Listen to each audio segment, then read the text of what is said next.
Alrighty then. So hopefully everything's set up okay. Um, Today we are going to look at doing inverse transformations. So let's get our drawing on first. Okay, so you recall that we had our our x hat and our y hat, just our standard coordinates, and then we could like stick a vector in here, like here's v in that space, and that's made up of a certain number of x hat and y hat. So 2x and 2y, so v would equal 2 comma 2, and then we transformed it. So we have say we wanted to do a 45-degree rotation, we then have I hat and j hat, and then so our 2 would be made up of like 2 of I and 2 of j, and then come up here and we'd have a v would be up there now in the transformed space. And so maybe that transform would be the matrix A, let's say.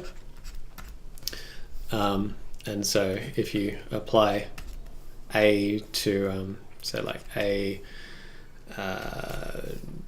V equals V prime, so all of that should be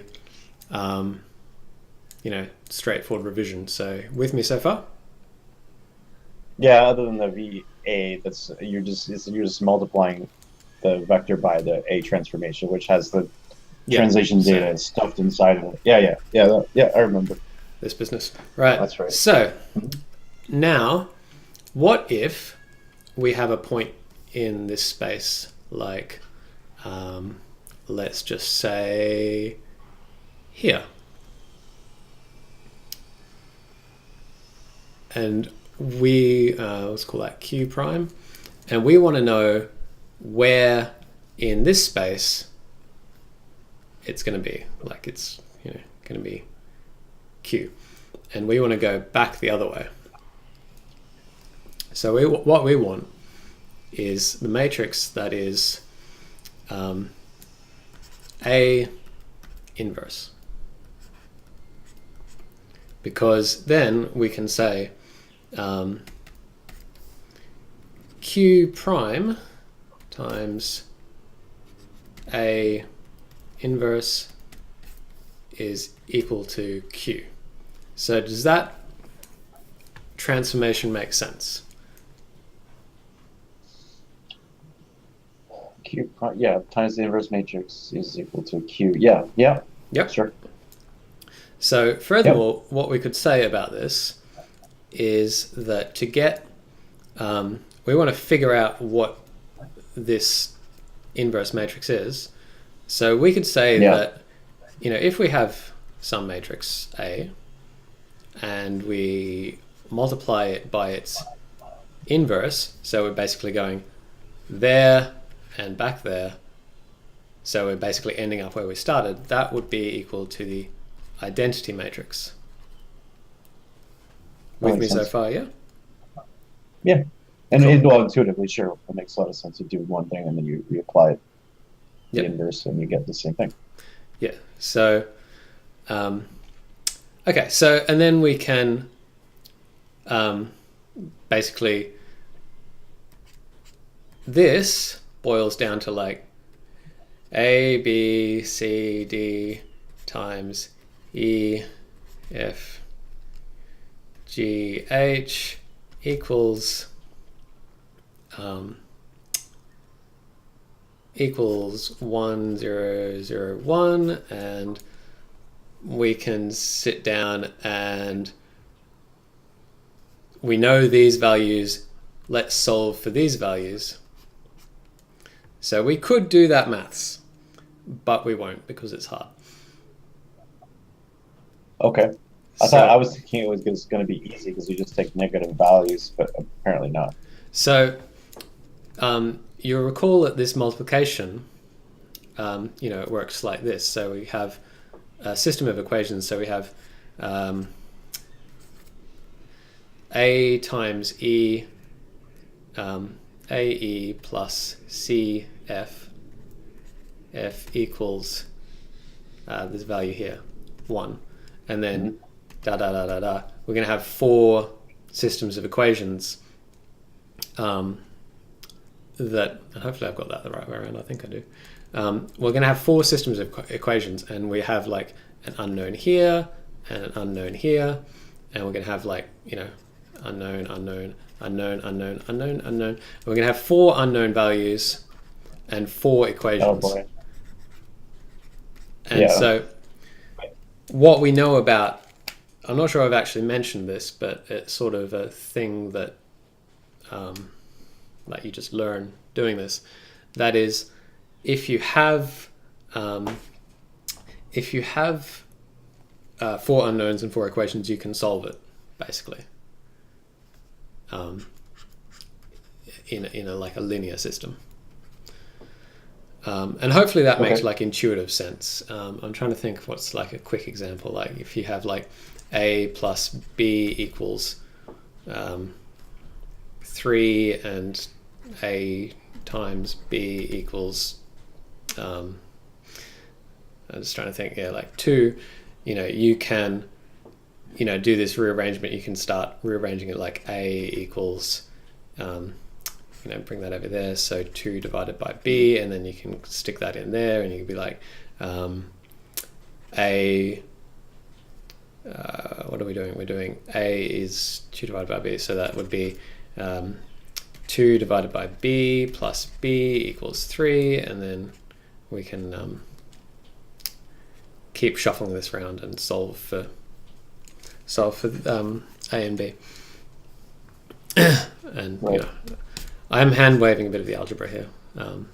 Yeah, no, I get it. I mean, it makes sense. I know what you're trying to say. I don't exactly know why it would matter, why you can tell definitively, I've got 4 unknowns and 4 equations, therefore I know I can solve it, so I'll go ahead and solve it. Yeah, so that particular bit of linear algebra is not something I'm sufficiently familiar with to be able to just go ahead and teach. So what I can say about it is it works like in like linear systems. So I'm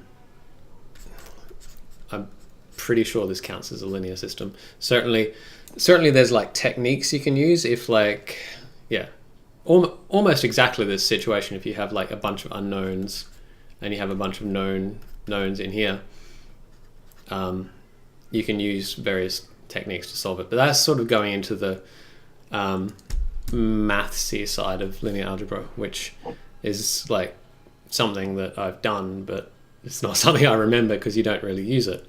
And the reason for that means I won't use it either. Exactly. Right? And the reason for that is you just program this once and you're done. So what I'm going to do is I'm going to bring over the Wolfram page for matrix inverse and be like, right, well, the matrix inverse is that. Okay? And so I'm just going to draw this. I'm just going to bring this back over to here, and I'm going to draw it out on the whiteboard just to make it a bit more clear. And then we'll sort of talk about what it means a bit, and then we'll start programming it. So if we have a matrix A that is equal to A, B, C, D, the inverse of that matrix is equal to, I'm just going to copy this formula across because it's fairly quick, 1 over the determinant of the matrix A times D neg B, let's make that a bit clear, D neg B neg C A. So this is just the formula. And so we have this thing here that's called the determinant, which is, That sounds like a 3 blue, 1 brown video I haven't watched yet. I believe I meant to actually look that up before the thing, but yeah, I believe there is literally a 3 blue, 1 brown video that's like, this is what the determinant is, and so, you know, maybe after this it might be a good one to go and watch to see this shown in another way. But the determinant, a determinant equals a d minus b c. Now this is stretching my memory a little bit. I believe that this only works for 2 by 2 matrices and 3 by 3 matrices. So there's a different version of this. Like if I bring this over to, you know, the inverse is this business, and this is, you know, it starts to get a bit nuts at 3 by 3. And then if you get to a n by n matrix, you got to do like a bunch of garbage that, you know, like then you're sort of doing proper maths rather than just doing a bunch of linear algebra, linear transformations for game stuff. So the important thing to notice about what we do with this determinant is that we're taking this value and we're shoving it in here.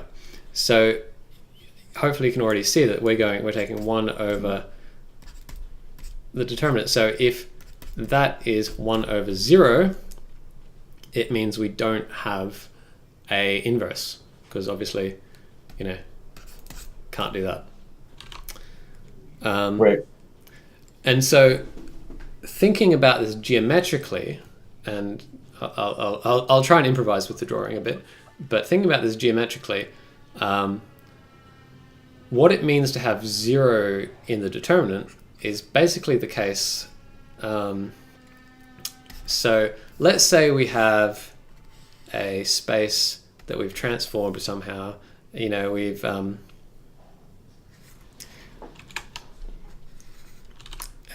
am I going to do? I'm going to draw some grid lines, and like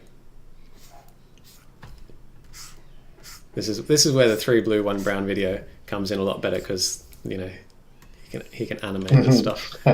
So, you know, like if we have, you know, our 45-degree rotation, that would be like that. You know, we can say, right, well, you know, this grid line point here is equivalent to, if we're rotating that way, it's not quite 45 degrees, but, you know, it's that grid point there. And, you know, we can pick another grid point. We'd be like, you know, this one here is equivalent to like this one here, and so on.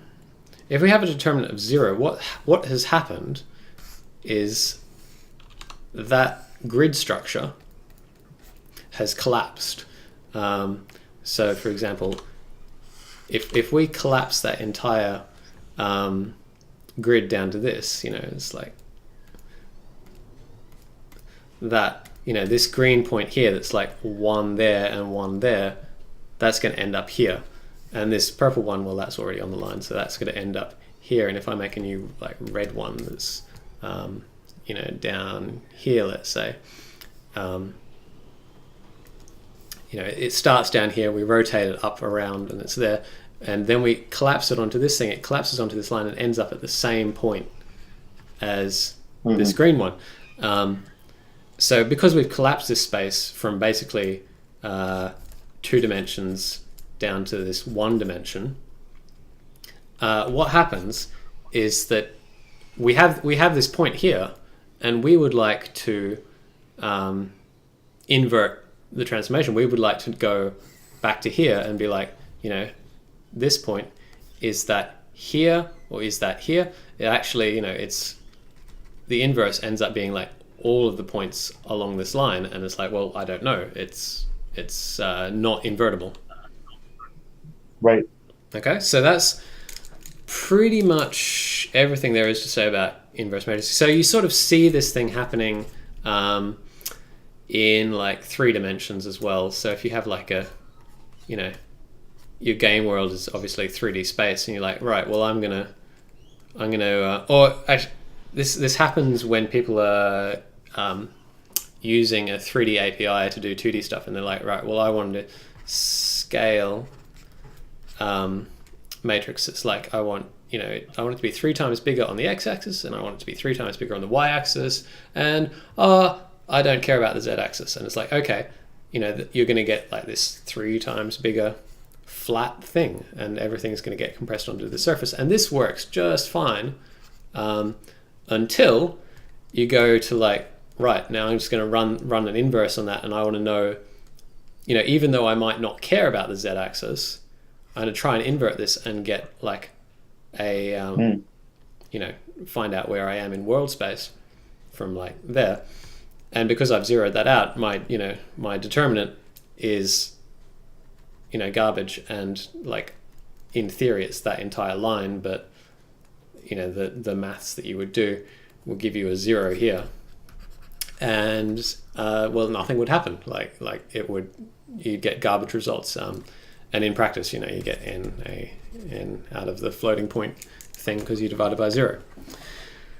So you basically lost information. You exactly destroyed information. You can't go back. You can't go from a flat square to a cube without knowing more. That is exactly the right way to think about it. You've destroyed some information. You've lost information about the space. So, with that backgrounder on what this all means, let's just get coding it, because let's code this up. So, what's this for? Like, what is this for? I mean, okay, I get the reasoning, but all right. Well, what we're going to do, like the first thing that we're going to do is sort of similar to what I was saying here, is we're going to be like, right, I know we're not actually rotating the camera, but we're sort of we're doing a linear transformation, and we're going to be like, right, well, we've got this camera transform A, and the user's gone and clicked here, and I don't know, maybe we've got like, maybe we're making like I don't know, a shooting game, and the user's clicked here, and okay, we want to take that back into world space to actually figure out what we've clicked, because otherwise we have to muck around like figuring out the transforms. So what have I done? I've got that up there, so that would be like we've got our monster is there, and the bounding box is maybe that is the clickable region. And so we want to figure out, has the user, when they've gone and clicked on this target or something, where is he clicked in world space?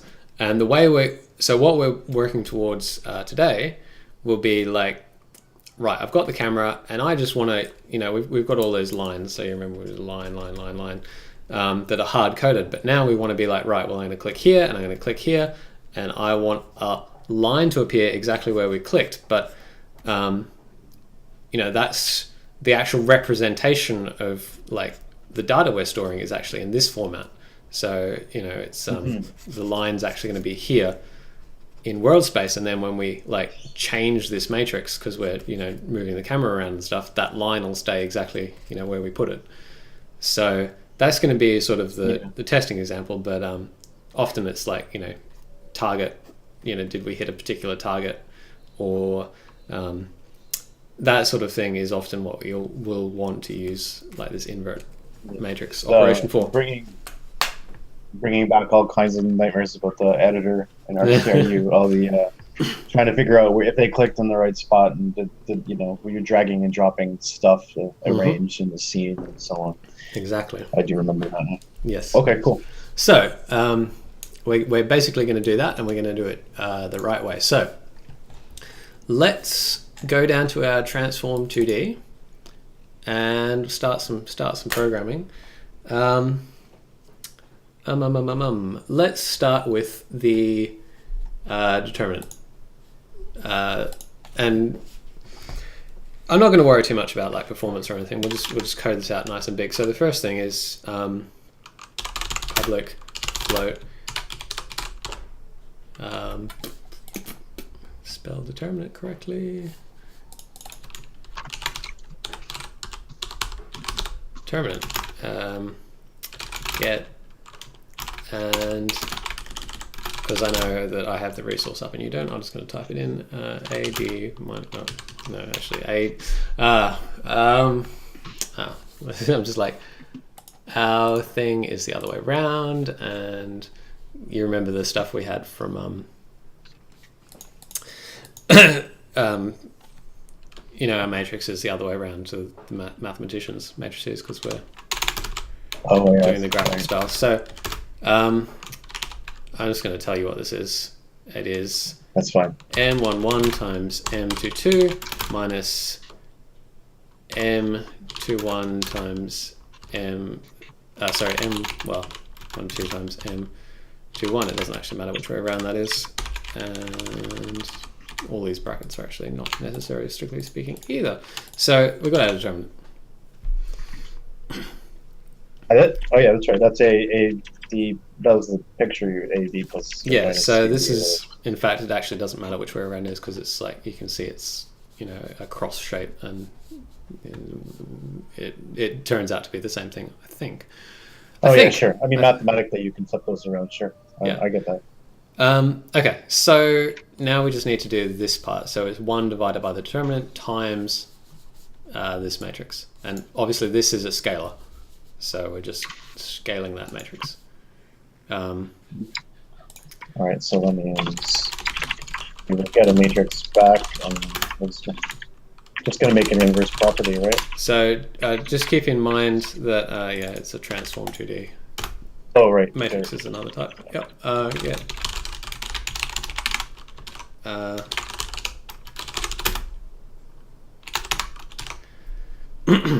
Why did you go for a method instead of a property like we normally do? That's a good question. I'm gonna go with yours.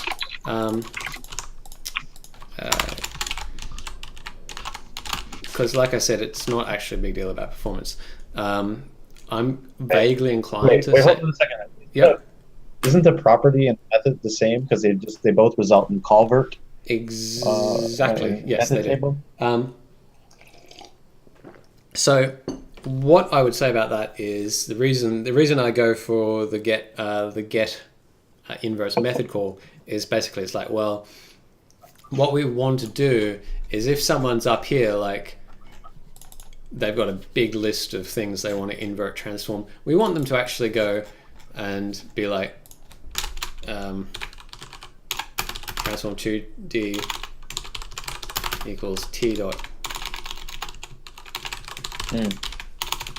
and then invert dot transform blah, and do that a bunch of times.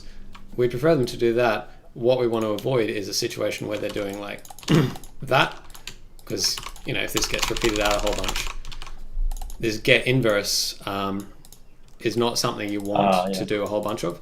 So, and that is like, so it makes absolutely no difference how you do this, but it's just a matter of what you want the end user to read it as. Is like, is this a quick property, or is this like actually got some meat to it? And oh, I get that. Okay, so it's basically like you're basically teaching the developer using your code that properties are not heavy computation and methods are. Yes. So you just want to. And in this case, like this is actually a really cheap method, like extremely cheap, but relatively expensive, I guess is what I'd say. But it really doesn't matter. So we'll go with get inverse. I think style matters to a certain degree. Yeah, like it's the sort of thing that, like I said, I'm not really worried about performance, which is why I've stuck that in a property as well. But I am going to spell everything correctly. I am going to do exactly what I just said, and that is I'm going to actually access that property once, rather than going through everything and being like and like dividing it. In my reference code, I've actually, and I wonder if there's necessarily a reason for this. I don't think so. Result. Well, you don't want to call the determinant multiple times either, because you want to save on computation again. Right? It's the same yeah, as yeah, getting yeah. inverse. And so what we want to do, we want to avoid doing that every time, and we want to actually avoid the division every time as well. So we can do that. And now I'm just going to like basically copy in by hand the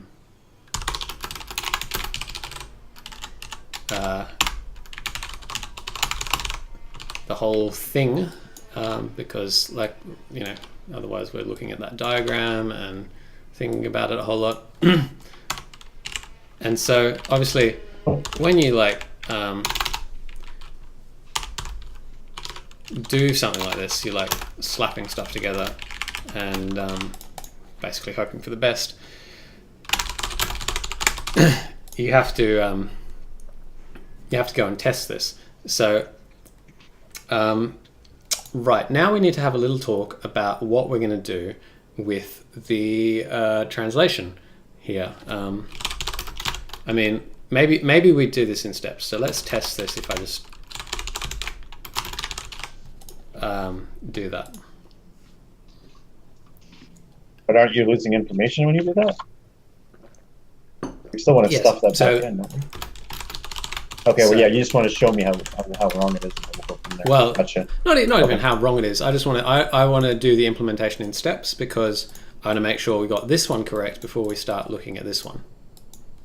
Yeah, that makes sense. So what we're going to do is we're going to pretend this transform 2D doesn't even have those properties, you know? Right.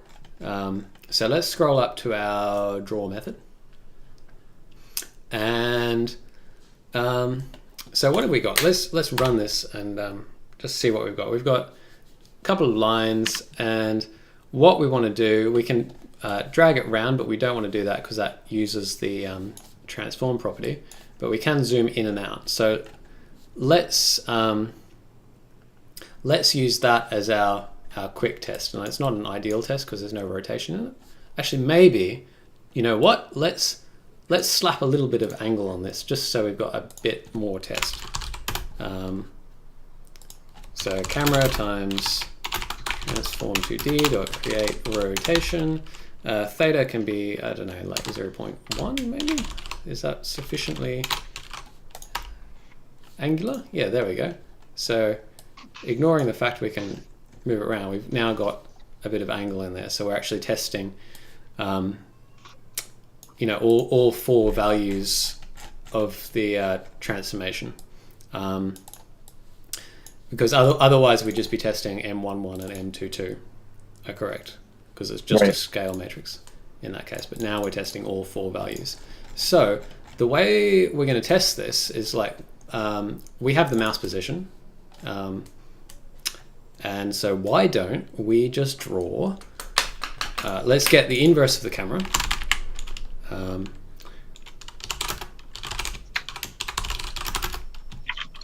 Camera.get inverse, and then let's draw a line. Let's copy this so we're not doing too much tricky stuff. Okay, and we want to draw that from, let's say, the origin, just for simplicity, to the mouse position in world space. So, you know, all of these positions are in world space. Whoops. But our mouse position is going to be in like view space. Does that make sense? Yes, it does. Okay, so we want camera inverse dot transform new vector 2 last mouse state dot x last mouse state dot y, and in theory, if we haven't messed anything up, otherwise we're gonna have a fun time debugging it, this should do what we want. Oops, I got a thickness issue. Oh, just make it 10. Oh, because I'm oh, you're way too far up. Yeah. Yeah, I want That's it to cool. be visible over everything. Okay. Yep. So let's run that and let's see if we get a line where our mouse cursor is. That looks pretty good to me. On your end, It's working on my end. It's not working on my end Oh, either. it's You not can see working. my mouse positions. Oh, I actually do see. Bit I thought that was stream lag, but yeah. Okay, so well, this is really easy because it's working here. So we just need to find what the difference is between the two bits of code. I could be it's like I couldn't really be mean because and make you debug that because we're basically just copying this from Wolfram Alpha, not Wolfram Alpha, Wolfram's I don't know reference thing. Let's find where that mistake is, because it's probably just a transcription error somewhere in here. Okay. Yeah. Oh, let me think. let's Get inverse. Let's have a look at get inverse and make sure that's the same. Yeah. Okay, I see the error already. It's that. Oh, I forgot a minus. Yep, easy as that. So that's why you want to try and think about how you can test these things in stages. It's like, all right, now we test that. Yeah, I did that on purpose because that's what that was your goal. So It's perfect. Yeah, so right. That's simple as that. We've got our inverse of a 2x2 matrix, but we've got this augmented matrix that does this business here. So let's try and have a think about what we would do to fix that up, because as you can see, as soon as you move your camera, you're not accounting for the the thing. Although yeah, like if we are actually, because we can adjust the zoom, it still works when we zoom in and out. We're still putting that line on the camera, but as soon as we translate it, we're now offset from where we should be. So let's get the translation components in. So let's have a quick gander. Excuse the truck driving outside. Let's have a quick gander at what this would look like. So let's have a new one of these. And right, so okay, so before we had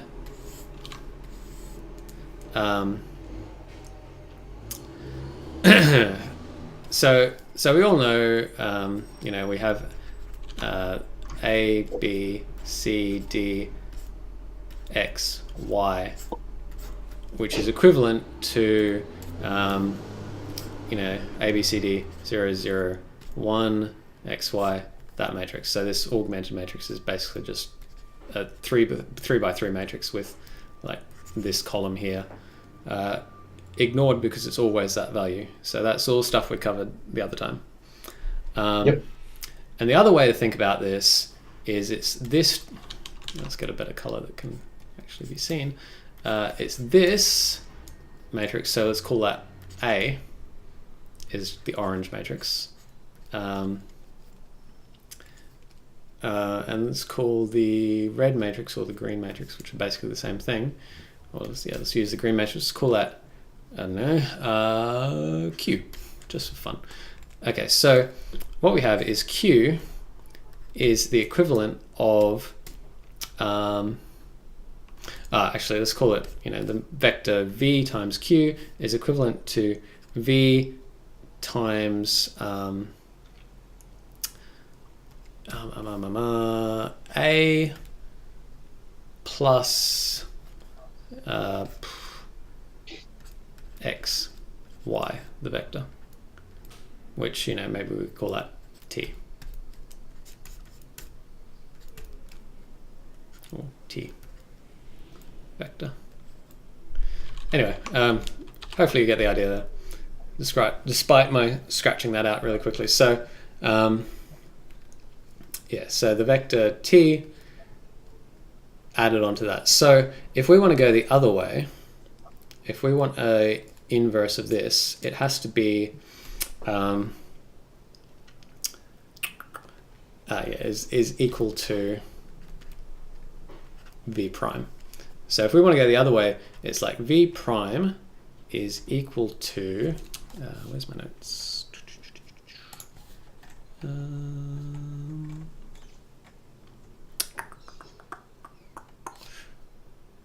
I don't think I actually wrote that down. That's okay. V prime is equal to. Now we need to do. Okay, yeah. Now we need to do the inverse. So we need. So sorry, I'm just catching up to my brain. V prime something is equal to regular old V, and we have to figure out what this something is. And the tricky part here is that this something has to be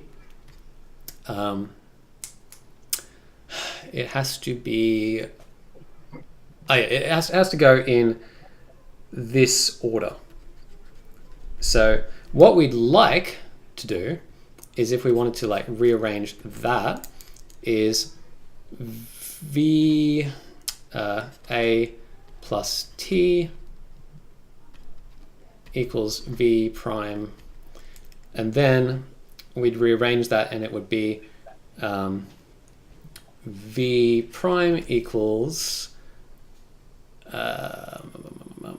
sorry, just think, yeah, so we'll rearrange that and it'll be like V, I'll stop drawing those vector things, equals V prime minus T, and then we rearrange that again, and it would be V prime minus T transformed by A inverse equals V. So there's the algebra, but the thing is, this business here where we're doing a subtraction and then doing a transform is not supported by our data structure that we're using here. Like, that is not a thing we can do. The addition of a translation always comes after the transform, and here we're doing it before. So what we need to do is we need to figure out a transform T such that we can do V prime A neg 1 plus question mark equals V. And so we have to figure out what this question mark is, and what that is algebra.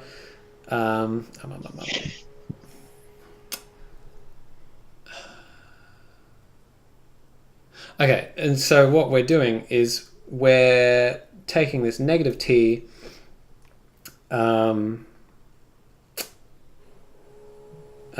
just like trying to explain this because I actually have it in my head. I'm trying to be rigorous about it. We have this negative T, and we want it in the space that is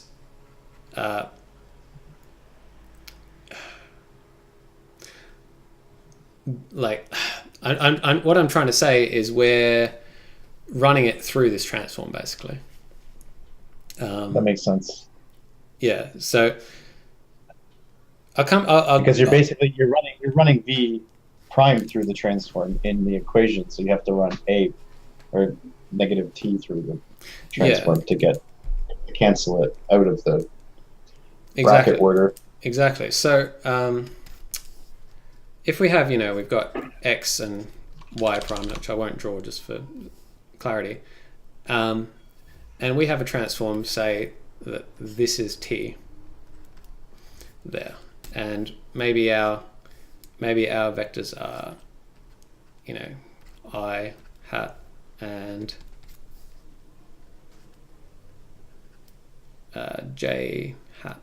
Okay, so what we need to do, if this is our transform, we need to come up with a thing that will invert that. And so what we had before is, we did a transform where it's like, okay, we'll rotate by the inverse of that 45-degree rotation to rotate that space.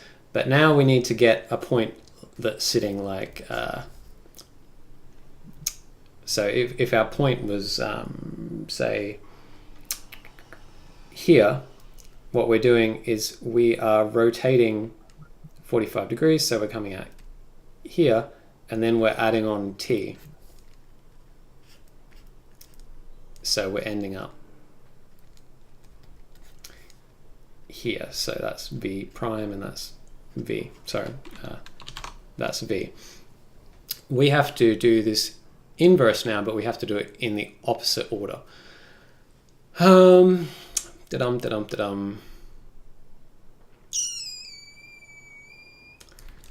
Oh dear. Let me check my notes, because I thought I had this written down.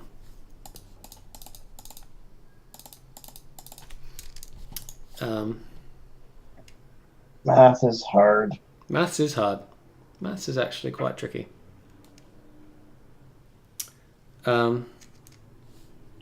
Yeah.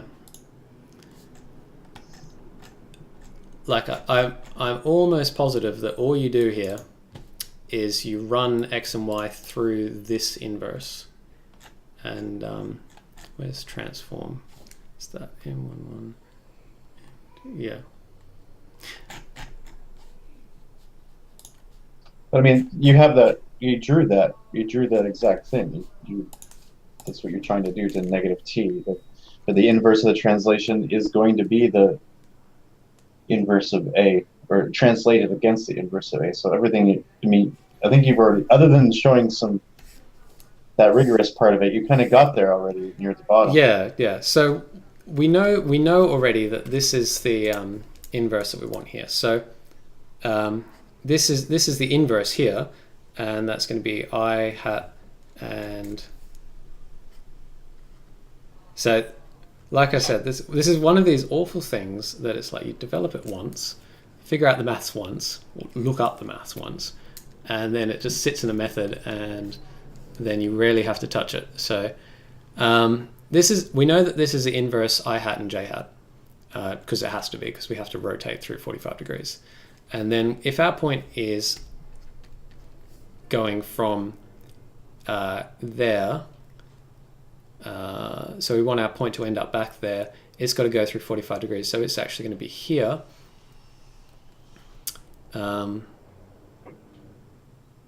Yeah, and then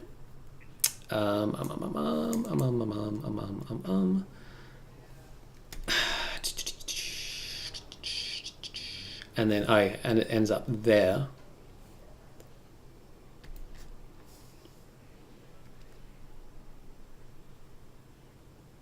Is it there? I'm afraid I've botched this math somehow. I'm making a maths error somewhere, because I'm almost positive that. Oh, actually no. Here we go. Yeah, no, this is perfect. And then, yeah, that's t, I think. Is that t? No.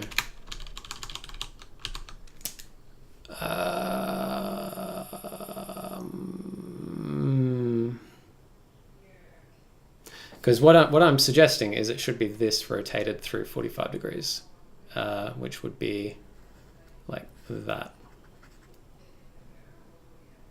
or that. Yeah, I feel like it's that.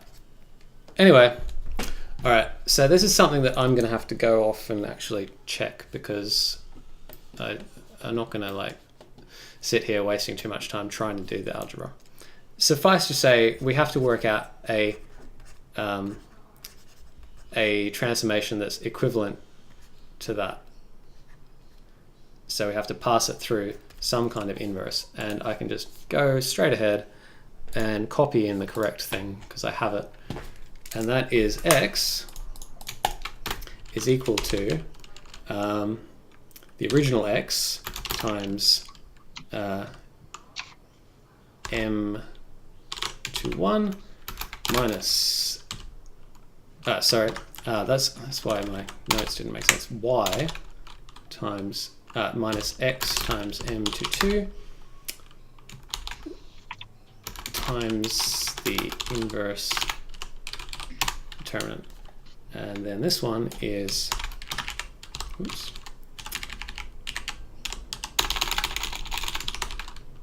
x times m12 minus y times m11 times the inverse determinant.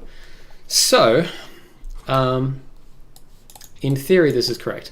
And you can sort of see that this here looks an awful lot like this here, except, like I'll move transform up so it's below it so we can see.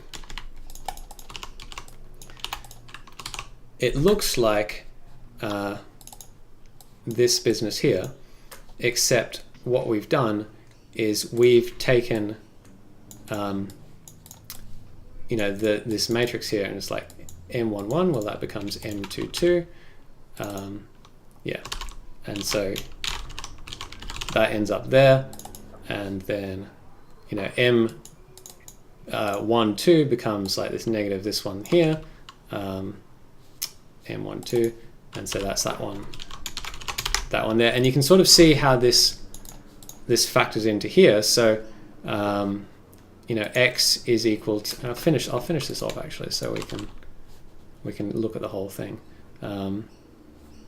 M21 is equal to that, and we don't have the plus x and plus y there, we're just doing a 2D transform. And M22. And then we want to get rid of these minus signs, so we can rearrange this slightly. X is equal to, and we're taking the negative of this vector, so it's actually that.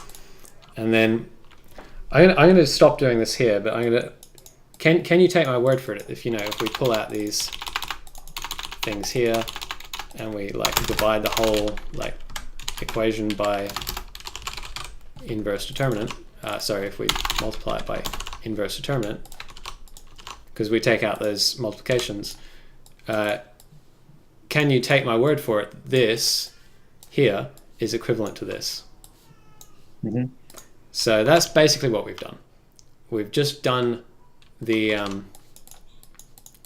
inverse 2D transform to that to get it onto the other side of the transform, basically, onto the other side of the inverse transform. There. So hopefully that made sense. And now I've stuffed up the build.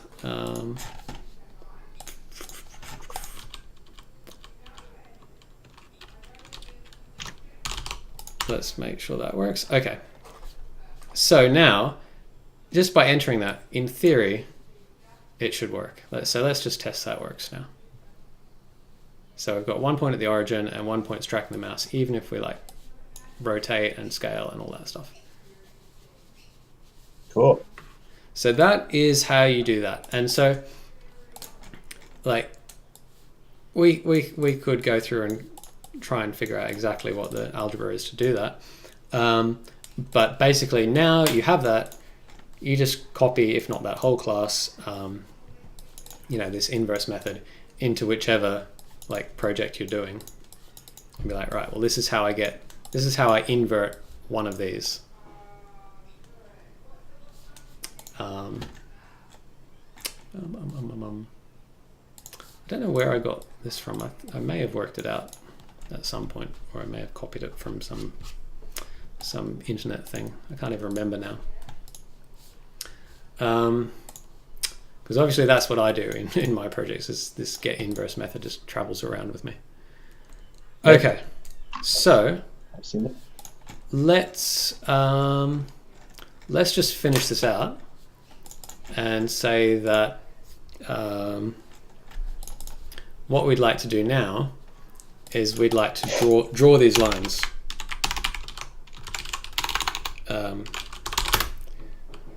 So list, we want a line, so what's that? Struct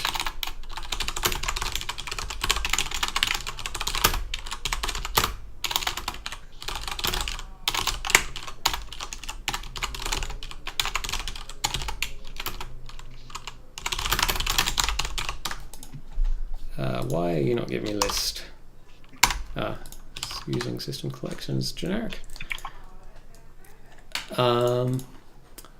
And so let's move this left button, let's move that over to the right button or the middle button or something, so we can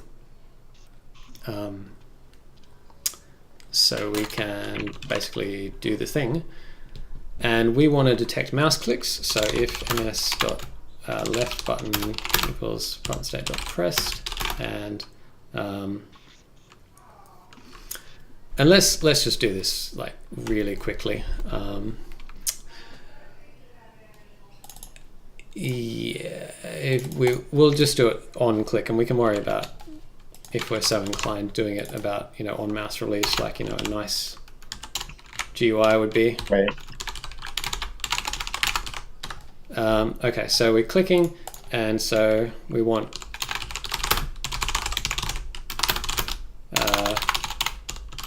wait a minute. Sorry. Yep. How can it be released and pressed at the same time? That is an excellent question, because we should be checking last mouse state. There we go. Perfect. Yep. And we're going to want to track, a partially drawn line. So we want like bool line, and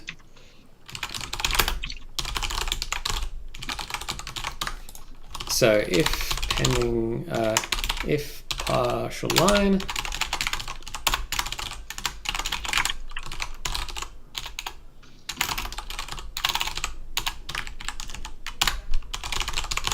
and now here's the bit where we take our camera and we want the inverse of the camera. So we'll just copy the camera inverse here. Now here's an interesting thing, and that is we don't have camera here. So why don't we take all of the stuff we had for this and make it into a property.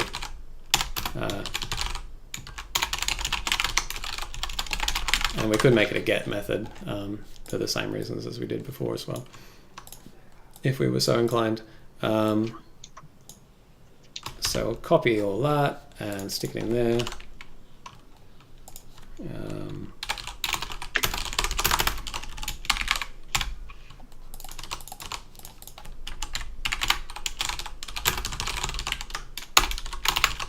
Okay, so we have a camera property.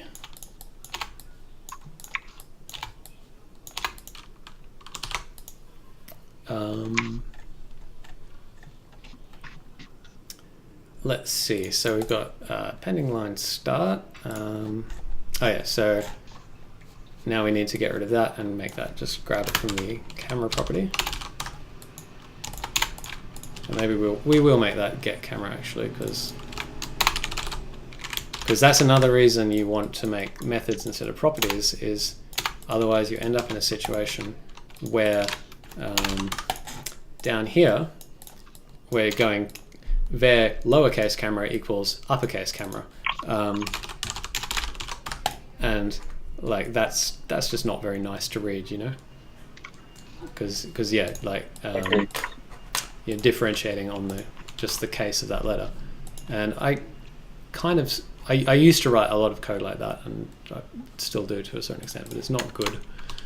So now we're down here, and we can just copy this up to here.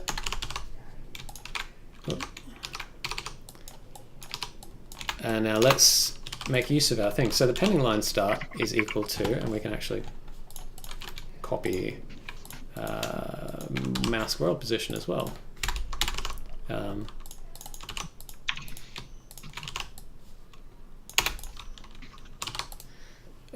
Pending line start equals camera.transform that.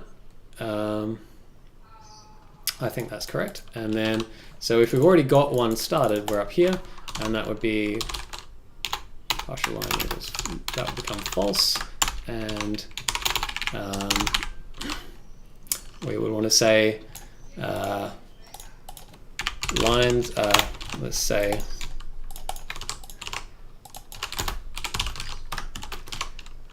lines.add new line segment, that is start equals pending line start, end equals end, and I think that should be just about it. Now we actually have to draw these things, so we can get rid of that one for now.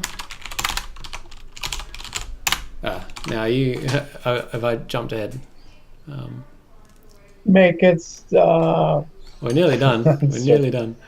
Yeah, I just I couldn't catch the end part. Yeah, sorry, I jumped ahead a wee bit. Oh, that's fine. Oh no, so it's just a copy of this.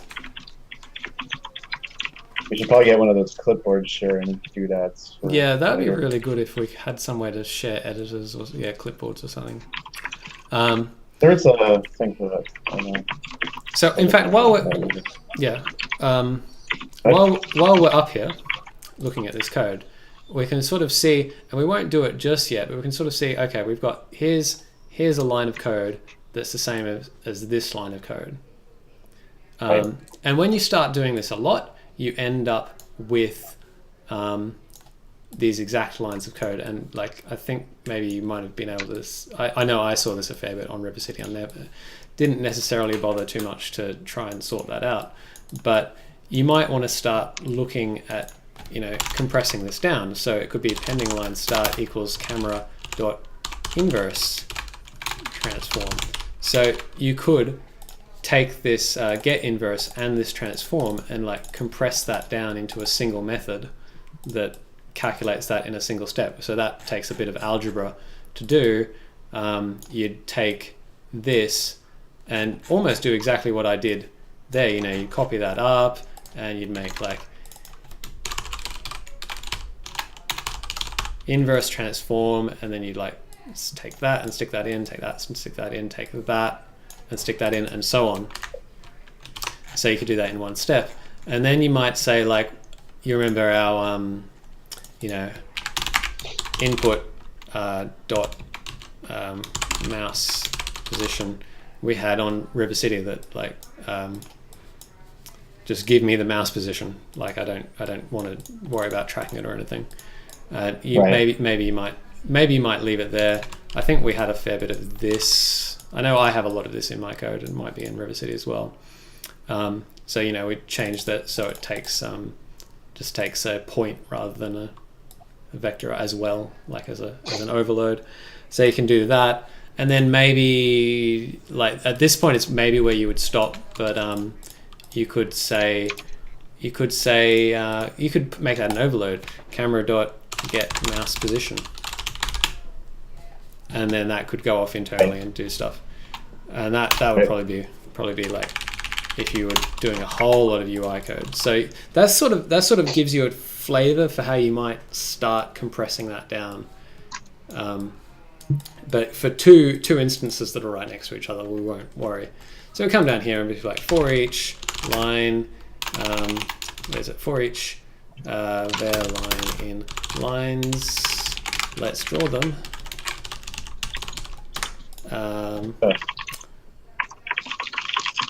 So line dot end and start, and let's make that a little bit faded out, 0.8f.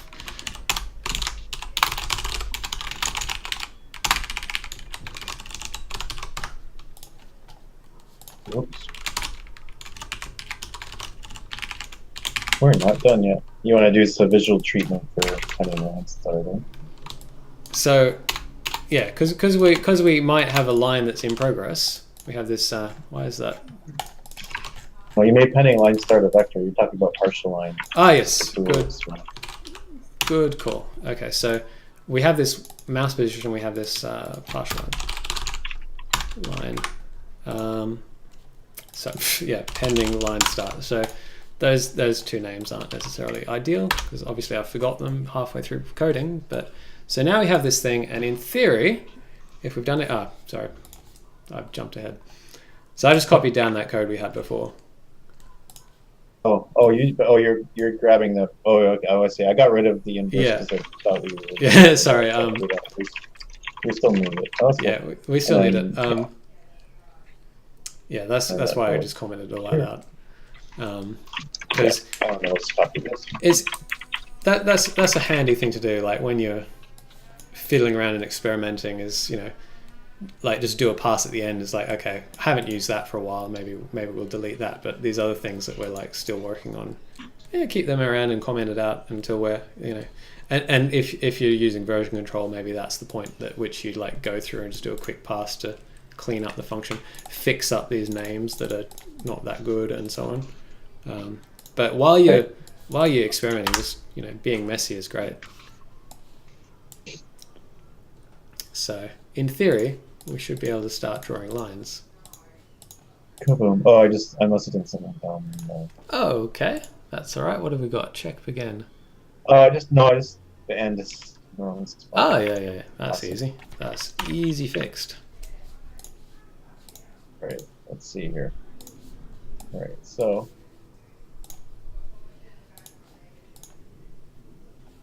oh, this is conflicting with our translation code. Oh, sorry. Yeah, I changed it. I changed that to right mouse button in there. Oh, I see. Snuck Yeah. that in. So there's Yeah, that's quick one to change.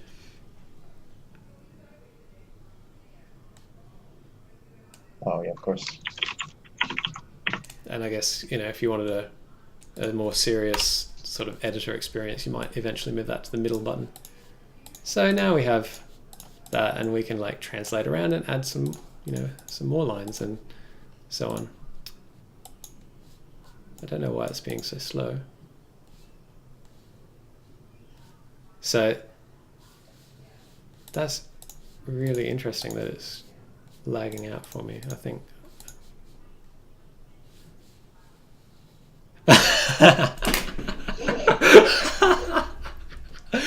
Okay, so I think we're pretty much done here for the day, but yeah. So unless you're really keen, we could go ahead and fix this thing, where we want to like zoom in on this thing and it's actually zooming around the origin. But maybe we'll say. Maybe I think next time. I think my brain's a little fried on the inverse thing, but I think well, that'll be good. I think that's a good thing to do quickly. Yeah. Yeah. Well, if you're a bit brain fried, that's fine, because that means that next week we can just have a real quick revision of like, well, what the hell did we code last week? And in the meantime, okay, I will run around and try and work out why I'm losing performance. It could just be my computer's doing something. Oh, it could be OBS's like recording or something. But yeah, it's fine over here, and it's the same code. So yeah, I'm like worried. I was like, where's that for each loop? It's for each line. It's like this shouldn't be taking up too much CPU. Yeah, so now we have a way of drawing lines. So let's call that a day. I think that was pretty successful. So ready and stop recording.